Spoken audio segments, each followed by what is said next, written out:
नमस्कार, आरवीटी न्यूज में आपका स्वागत है। मैं हूं आपके साथ अमन कुमार। आप देख रहे हैं अभी तक की बड़ी खबरें। नमस्कार, आप देख रहे हैं आरवीटी न्यूज। हरियाणा की सबसे चर्चित भाजपा नेता एवं टिकटॉक स्टार सोनाली फोगाट इस बार आदमपुर के मंडी सचिव सुल्तान सिंह को चप्पलों से पीटते हुए दिखलाई दे रही हैं। भाजपा नेत्री सोनाली फोगाट के वायरल वीडियो ने राजनीतिक क्षेत्रों में भी हलचल मचा रखी है। हरियाणा की विपक्षी पार्टी कांग्रेस ने सोनाली फोगाट के इस प्रकरण की निंदा करते हुए उसके खिलाफ कानूनी कार्रवाई की मांग तक कर डाली है। मामला सुर्खियों में आते ही सोनाली फोगाट एवं अन्य के खिलाफ पीटने वाले सचिव सुल्तान सिंह की तहरीर पर धारा 147, 149, 332, 353, 186 एवं 506 के तहत मुकदमा दर्ज कर लिया गया है। मगर मामला राजनीतिक था तो सोनाली फोगाट ने भी मंडी सचिव सुल्तान सिंह पर अश्लील हरकतें करने का आरोप लगाते हुए धारा 354 509 IPC के तहत क्रॉस मुकदमा दर्ज करवा दिया है। बता दें कि भारतीय जनता पार्टी ने विधानसभा चुनावों में आदमपुर से सोनाली फोगाट को चुनाव लड़ाया था, मगर वह कुलदीप सिंह बिश्नोई से चुनाव हार गई थी।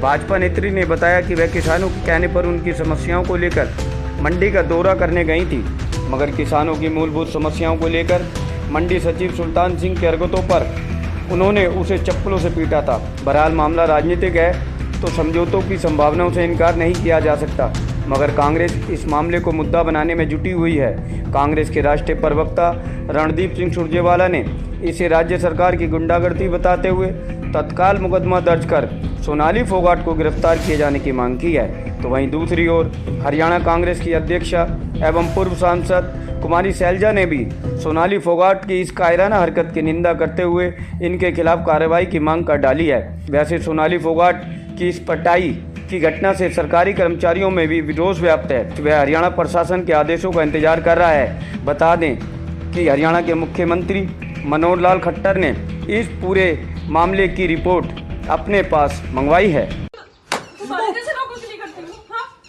तुम्हारी गालियाँ सुनने के लिए करती हूँ, गालियाँ सुनने के लिए करती हूँ क्या? हमें सम्मान से जीने का अधिकार नहीं है। हराम कहते तुम लोगों को जीने का अधिकार नहीं, तुम लोगों को। हाँ जी, क्या सर? मैं तो जो काम का नोट कर लिए, जो भी काम का है बहन जी ने, इन्हें क्या शेड बनाने के लिए मैंने शेड बनाने के नोट कर लिए। मैं सेक्रेटरी मार्केट में बैठी हुई रिपोर्ट लिखो इसके खिलाफ। जो भी काम का मेरे सारा काम सर शेड बनाने के लिए काम, मेरे शेड बन जाएगा जी। जो भी है इसने गलत भाषा इस्तेमाल की नहीं जी, और मेरे साथ इतनी बदतमीजी से बात की है। मेरी बात बहन जी, मैं तो यहाँ बैठ के आपने कहा दफ्तर में गए थे बहन जी वहाँ। रिपोर्ट लिखो। नहीं, मैं काम कर रही हूँ बाहर निकल के।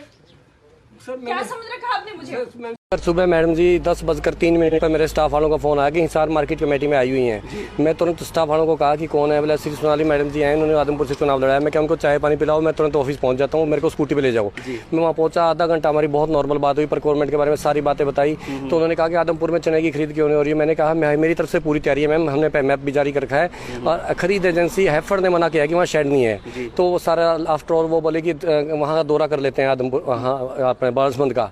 तो हम बालसमंद आ गए सर। वहाँ भी तो मैडम आई नहीं। तो वहाँ से जब दफ्तर से चलने लगे, 6-7 लड़के थे, नौजवान लड़के, जो गाड़ी पीछे थी। हमने से इनके वर्कर होंगे, कोई भी होंगे, कोई दिक्कत नहीं है, हमारे को पेट पाप नहीं था कुछ भी।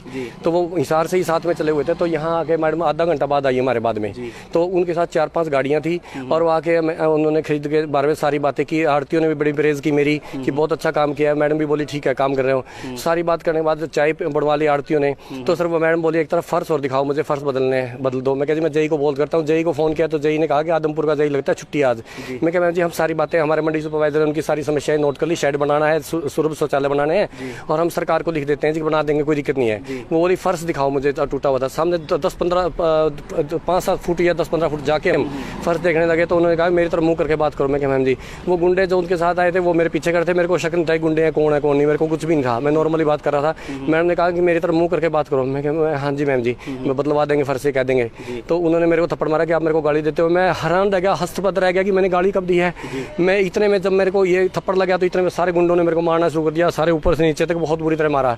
और मैं भाग के उस दुकान में गया हूँ सर। दुकान में जाके मैडम ने फिर मेरे को चप्पलों से मारना शुरू किया कि आपने गाली क्यों दी। मैं बार बार उनको कहा मैंने गाली नहीं दी मैम जी, मैं कुछ भी नहीं कहा। मैं तो आपकी दी, मैं मेरे को गाली देता तो मैं वहाँ से इनके साथ क्यों आता सारी समस्या सुनने के लिए। वहाँ भी मैंने सारी बातें सुनी, यहाँ भी सुनी है। मैं उनके कहने पर ही उनके साथ आया था। तो सर उन्होंने गुंडों का दबाव बना के मेरे को कहा कि लिख के दे, बाद में सारा दबाव बना के मेरे को जान से मारेंगे। उन्होंने मेरे से लिखवा के ले लिया कि मेरे को अभद्र भाषा का इस्तेमाल किया बारसबंद मंडी में और मैं माफ़ी मांगता हूँ। और फिर मेरे को कहा कि वीडियो बनाओ इसकी। मेरे को उन गुंडों के साथ रखे सर, मैडम के साथ बिठा के हाथ जुड़वा के कहा कि माफ़ी मांगा। ऐसे 3 बार मेरे को प्रेस बना कर रखी है सर, और मैं से माफ़ी मंगवाई। और फिर सर मेरे को कहा कि जाते हुए कि या तो यहाँ से तबादला करवा ले, वरना तेरे को छोड़ूंगा। यार ये बात किसी को नहीं बतानी। तो सर मैं 2 घंटे से परेशान था। मेरे को सोचा यहाँ से जाऊँगा तो मेरे को मार देंगे कोई ना कोई। तो मैं इसलिए थाने में हूँ। मैं घबराया हुआ था कि मेरे को जान से ना मार दें, क्योंकि मैडम ने कहा या तो यहाँ से तबादला करा दे। और वो कहेगी यदि कि ये बातें किसी को बताई तो मैं छोड़ूंगी नहीं, मेरी बहुत पहुंचे, तू जानता नहीं मेरे को। मैं क्या नहीं जी, मेरे को इतना पता, आप आदमपुर से चुनाव लड़ते हो। कोई अपशब्द नहीं किया। फर्श के बारे में बात हुई थी, फर्श करने का बनाया। मैडम ने कहा कि मेरी तरफ मुंह करके बात करो आप। मैंने उनकी तरफ देखा तो उन्होंने एकदम थप्पड़ मारा। गुंडे उनके साथ प्री प्लानिंग कोई बात थी। उन्होंने कहा कि अब ये भी कहा ना कि अपना तबादला करवा लो, कि आप हमारी पार्टी की बदनामी करते हो। मैंने किसी पार्टी का कोई नाम नहीं लिया, कोई कुछ नहीं लिया।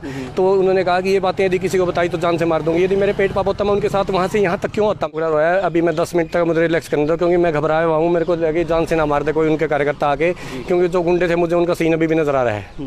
मैं बहुत परेशान हूँ सर, क्योंकि वो मेरे को कह के गए तेरे को छोड़ेंगे जिंदगी नहीं। सर मेरा उनसे कोई, मैं उनसे कभी पहले ज़िंदगी में मिला नहीं। मेरा उनसे कभी आप मान रहा नहीं। उन्होंने कहा कि आदमपुर चुनाव में आपने मेरी खिलाफत की। मैं आदमपुर चुनाव में, मेरे आदमपुर में मेरी कोई रिश्तेदारी भी नहीं है। पता नहीं कैसे। मैंने मैडम को ये भी कहा, मैडम जी आपको किसी ने मिसगाइड कर रखा है। मैंने आदमपुर में कभी इंटरफेस नहीं किया, मैं जाता नहीं कभी, ना मेरी कोई आदमपुर में रिश्तेदारी है। इसका सबसे बड़ा प्रूफ मिलेगा आपको। उनके फ़ोन की लोकेशन निकालिए, वो हमारे ऑफिस में गई थी नहीं गई थी। यदि मैं अभद्र भाषा का इस्तेमाल करता हूँ, उनके साथ पौना घंटा मैंने बात की है। उसके बाद उनकी फ़ोन की लोकेशन निकलवाइए, मेरे फ़ोन की लोकेशन निकलवाइए। हम बालसमंद आए हैं, उसके बाद फिर फ़ोन की लोकेशन बोलेगी कि यदि अभद्र भाषा का इस्तेमाल किया तो शुरू में हो जाता। लास्ट में ऐसी कोई बात नहीं थी बिल्कुल भी, क्योंकि फ़ोन की लोकेशन। सर सरकार से मैं ऐसे काम कौन का अधिकारी करेगा सर। मैं बहुत परेशान हूँ, क्योंकि ऐसे ही नौबत में जब मैं लॉकडाउन में 4-4, 6-6 घंटे सो के काम कर रहा हूँ तो मेरा मोरल टूट गया है।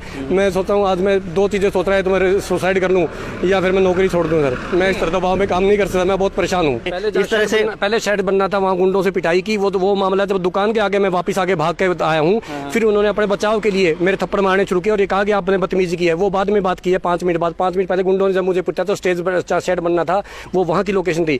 और जो मैडम की वीडियो है खुद की, वो उनके एक साथी था, उसने मेरे को बैठ के बनाई। मैं बैठा हुआ हूँ दुकान के आगे, वो उस वक्त की वीडियो है। जी सर, गुंडों ने मेरे को पीटा है, उसकी वीडियो भी लोगों ने बना रखी है।